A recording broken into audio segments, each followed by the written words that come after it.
आज हम लोग एक चर वाले द्विघात समीकरण के संक्षिप्त उत्तरीय प्रश्न को करने जा रहे हैं। यहाँ कुल 5 क्वेश्चन हैं जिसका हल आपको बताएंगे।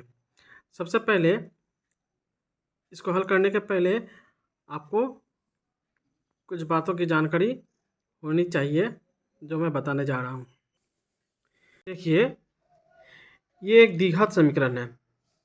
अगर इस द्विघात समीकरण का मूल जो है अल्फा और बीटा है तो इसमें एक संबंध है alpha plus beta minus B by A और alpha into beta C by A होता है।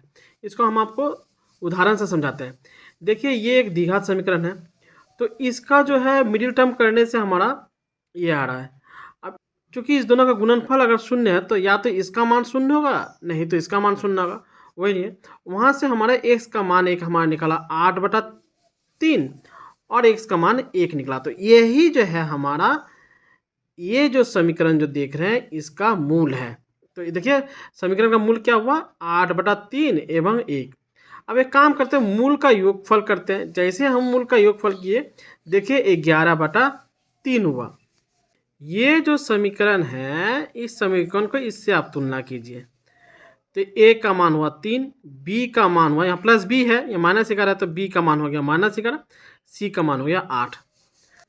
तो अब देखिए, इस मूल का योगफल ये 11/3 है, इसको हम देखिए इस आकार में लिखते हैं जो माइनस बी बाई ए उसके साथ मैच हो रहा है कि नहीं।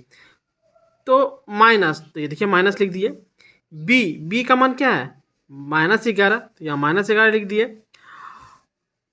बाय ए का मान क्या है 3, तो ये 3। देखिए ये माइनस बी बाई ए के आकार में ये हम लिख दिए। तो देखिए इसको गुना करने से देखिए 11/3 हो रहा है। तो इसका मतलब ये सही है। अब देखिए इसका गुणनफल जो है हमारा 8/3 निकला था। इस दोनों का गुणनफल क्या 8/3। तो देखिए इससे मैच करते हैं, इससे मैच करते हैं तो गुणनफल क्या होता है सी बाई ए। सी क्या हुआ 8, तो 8/3। तो किसी भी समीकरण का अगर मान लीजिए उसका जो मूल अगर मान लीजिए कैलकुलेट अगर नहीं करेंगे तो उस मूल में योगफल और गुणनफल का हमें एक संबंध हमको मिल जाता है। अब ये 1 नंबर समीकरण देखिए, x² plus ax plus 3 equal 0 समीकरण का एक मूल 1 हो तो समीकरण का a का मान ज्ञात करें।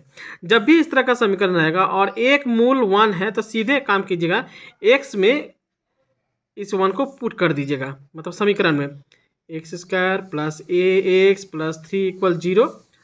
अब हमारा यहाँ पे 1 पुट कर दीजिए तो ये हमारा 1 हो जाएगा, ये a हो जाएगा, ये 3 हो जाएगा इक्वल 0।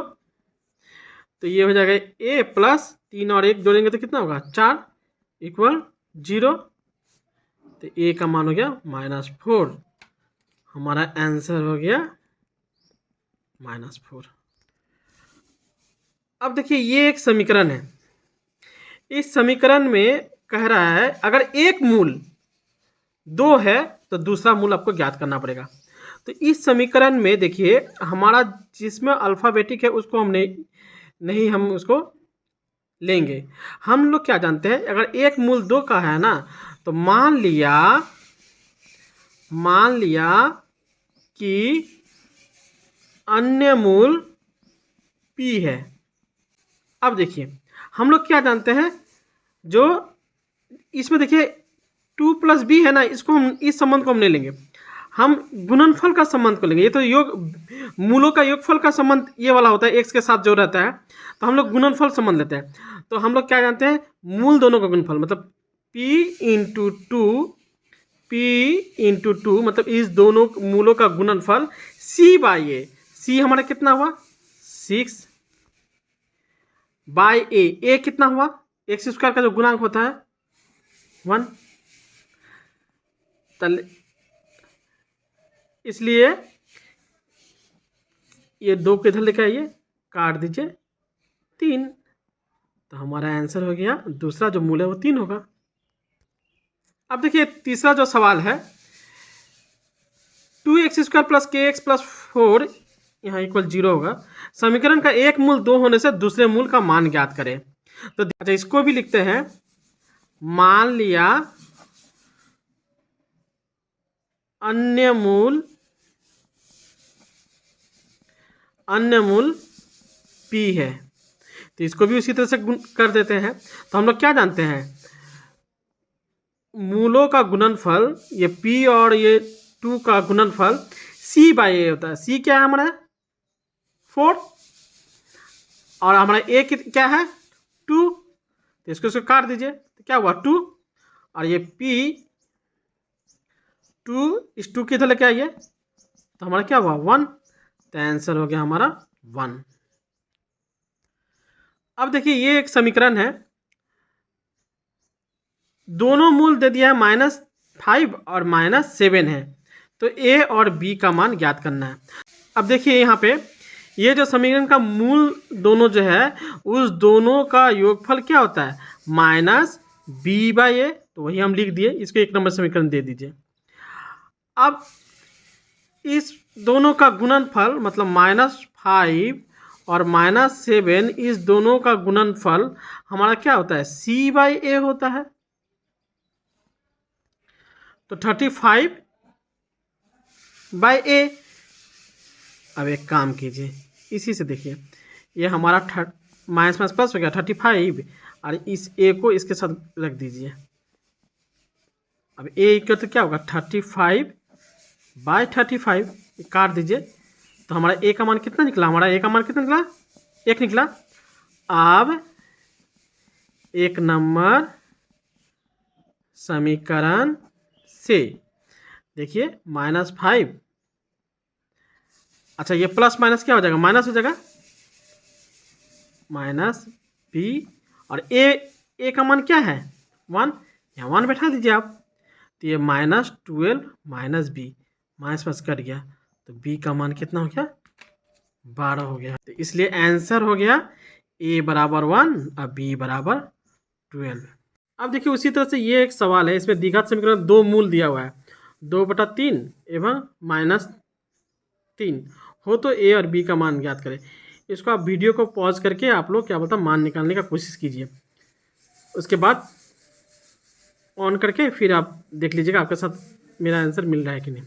अब देखिए क्योंकि ये और ये दोनों क्या है हमारा मूल है, तो हम लोग क्या जानते हैं 2/3 जोड़ मूल का योगफल क्या होता है -b/a। b क्या है 7, a क्या है a ही है, इसको आप 1 नंबर समीकरण रख दीजिए।